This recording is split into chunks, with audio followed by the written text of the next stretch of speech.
Welcome back to another episode of Rock Boys Football. The transfer portal season is upon us, set to open up December 4th. Want to take a deep dive into this USC program and talk about some specific positions and players that they could be going after once this portal opens up. And the beauty of college football and the transfer portal is it is a very effective way to add talent and fill holes in your depth chart. And there's no one who's more aggressive in college football than Lincoln Riley. Really excited to get into this one.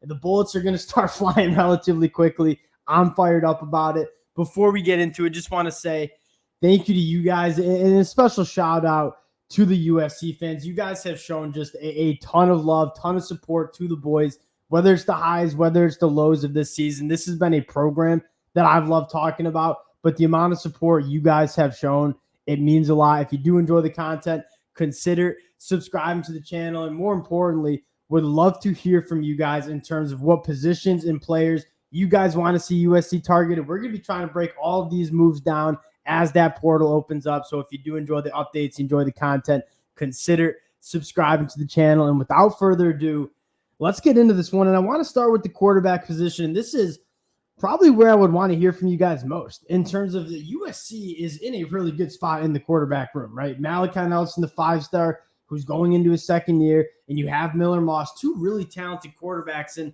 the only reason I'm bringing up quarterback as a potential position that they could address is that Miller Moss and Malachi Nelson haven't played a ton of football.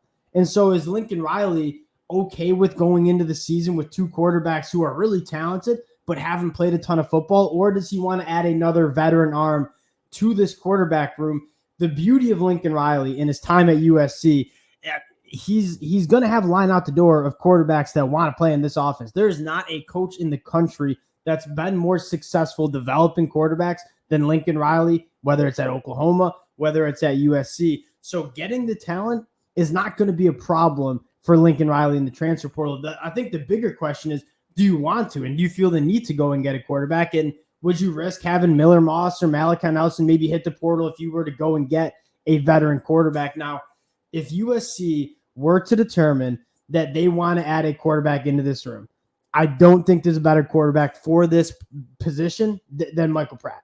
You look at Michael Pratt. One, Lincoln Riley has a ton of experience with Michael Pratt. Michael Pratt, even going back to Lincoln Riley's time at Oklahoma, played Oklahoma extremely tough at Tulane. And then you obviously saw him in the bowl game last year. This is one of the more talented and experienced quarterbacks that you see across the country. And there's a lot of rumors that Michael Pratt wants to take that jump with his last year of eligibility into the Power 5 conference.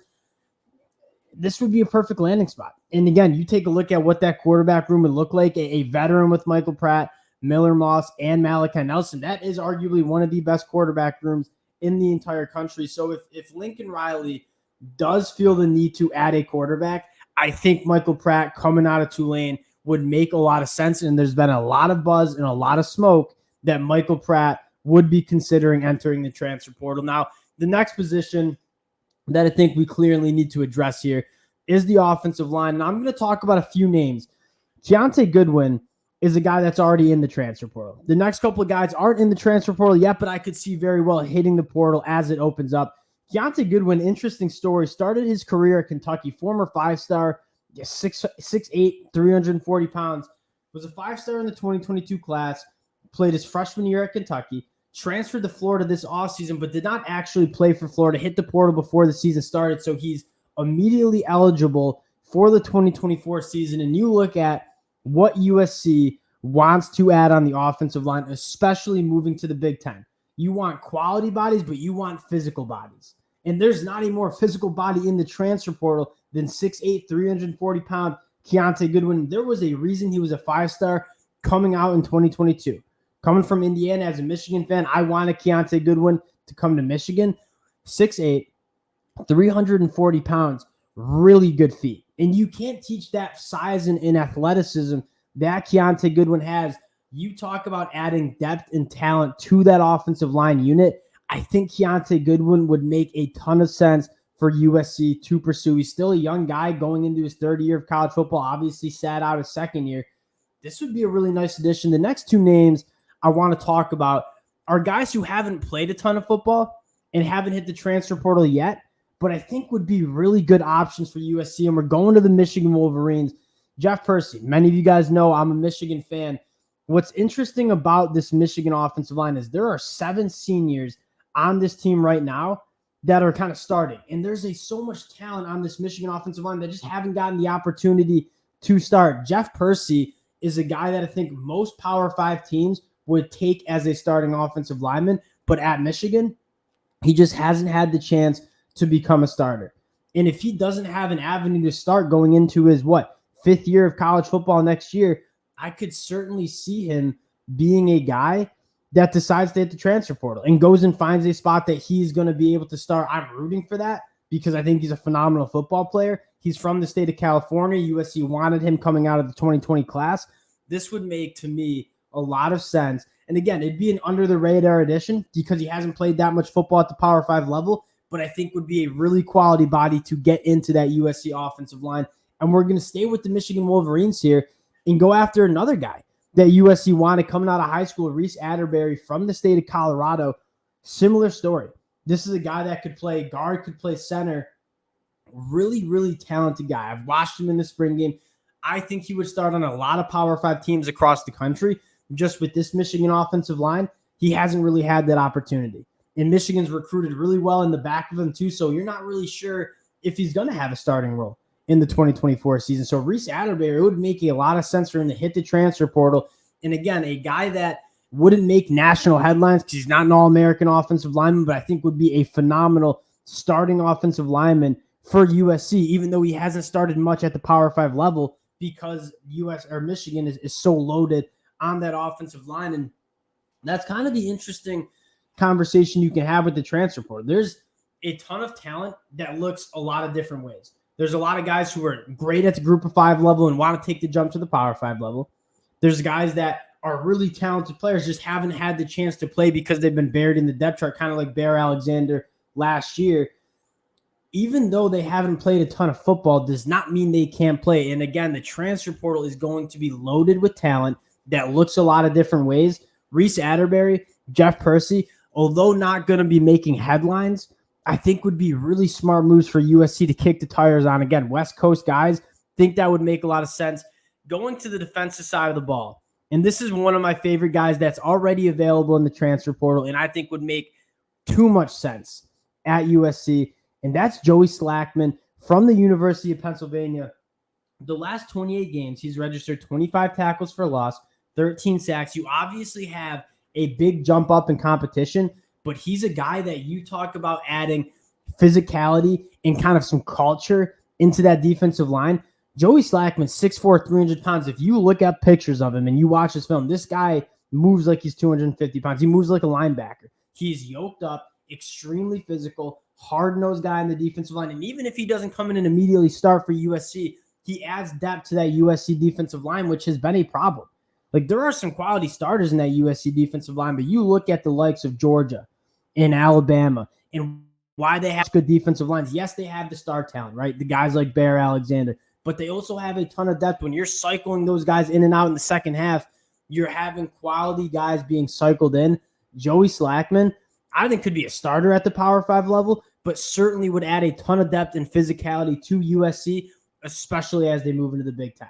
And again, you talk about the positions and kind of players that USC wants to go after in the transfer portal. It's hard-nosed, physical guys, because that is where, if you're worried about USC making the transition to the Big Ten, it's not because of the speed and playmaking on the outside. That's going to be a strong suit for USC, especially as long as Lincoln Riley's there. You need to worry about establishing the line of scrimmage and hanging with some of these teams like Michigan, like Ohio State, and like Penn State. Joey Slackman, I think, would make a lot of sense. Another guy that just hit the portal, kind of an interesting name, Xavier McLoud from the state of South Carolina, 2023 guy, top 150 recruit coming out in the 2023 class, 6'5". He's up to 324 pounds. You talk about adding Big Ten bodies on that defensive line. I'm not necessarily saying Xavier McLoud specifically is the target for USC, but these kind of bodies who are SEC guys who have big physical bodies that you can bring in on that defensive line, right? 6'5", 320. There's not many defensive linemen on that USC team that have that kind of size and that kind of physicality. A guy like Xavier McLoud with the body type like Xavier McLoud, I think would make a lot of sense. And again, one of those situations where I think this guy can play, and he's transferring out after 1 year because he kind of got buried in the depth chart. The last guy I want to talk about in a very similar situation, Torrence Pride, second-year cornerback at Clemson. He'll be going into his third year of college football. This guy can absolutely ball. He's been my favorite corner. He was one of my favorite cornerbacks coming out. He's a top 50 guy nationally in that 2020 class. But specifically why I think Torrence Pride would be an interesting target is he's coming to Clemson, had a great freshman year, and then has battled injuries and kind of just lost the starting spot to some really good young players in this Clemson team. If Torrence Pride hits the portal, he's not going to be one of those guys that hit the transfer portal because he couldn't play at his previous school. He struggled with injuries. He struggled with just a ton of guys in that back end in the Clemson secondary that were really good. I think Torrence Pride will probably come in and be an immediate starter for USC.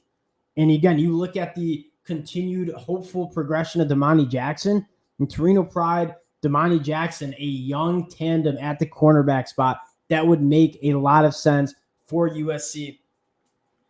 At the end of the day, I think USC, there's clear portions and parts of this USC depth chart that need to be addressed. We're not necessarily sure what players will present themselves available, but I promise you this, there's going to be a lot of talent. Whether it's veteran talent that wants to move up from the group of five level, whether it's young talent that just wants to change the scenery, there's going to be, 5 years ago, the transfer portal, quite frankly, and I mean this with all due respect, we're kind of just washouts. Guys that played 3 or 4 years at one school just could not start, weren't that good football players, and hit the portal.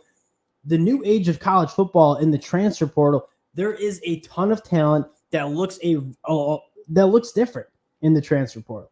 And it's an opportunity for USC to really fill in this roster and continue to overhaul it and get it right as they go to the Big Ten. Some of these names I think are really interesting targets. We'll get a clearer sense of who USC should be going after in the transfer portal as players start entering their names in the transfer portal. We also got to see who's transferring from USC. But make no mistake about it, USC is going to be aggressive here. I'm really excited to talk about who they decide to add and go after. Appreciate you guys rocking with the fellas. Again, if you do enjoy the content, consider subscribing to the channel. It's going to be a very busy next couple of weeks. We're going to be breaking it all down. Again, USC fans, can't thank you guys enough for rocking with the boys, and we'll talk to y'all later. Peace.